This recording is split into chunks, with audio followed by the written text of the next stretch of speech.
ইনশাল্লাহ। কি অবস্থা আসলে ওই দেশের?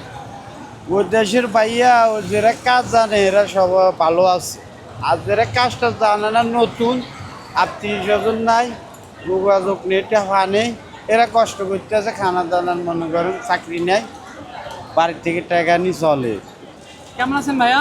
হ্যাঁ আলহামদুলিল্লাহ অনেক ভালো আছি। অনেক এয়ারপোর্টে আসছেন কি কারণে আসলে? এয়ারপোর্টে আসছি এখন যাওয়ার জন্য। যাওয়ার জন্য কোথায় যাচ্ছেন আসলে? কাতার। কাতারে? কাতার ফার্স্ট টাইম নাইরে গেছেন? না, আগেও গেছি। আগে গেছেন? আগে সৌদি আরব আসছিলাম 12 বছর, আচ্ছা। সৌদি আরব থেকে চলে আসি কাতারে যাইছিলাম 2.5 বছর উপরে।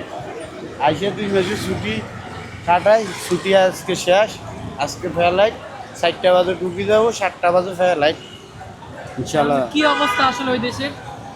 ওই দেশের ভাইয়া ও যারা কাজ জানে এরা সব ভালো আছে, আর যারা কাজটা জানে না, নতুন আত্মীয় স্বজন নাই, যোগাযোগ নেটে হওয়া নেই, এরা কষ্ট করতে আছে, খানা দানার মনে করেন চাকরি নেই, বাড়ির থেকে টাকা নিয়ে চলে।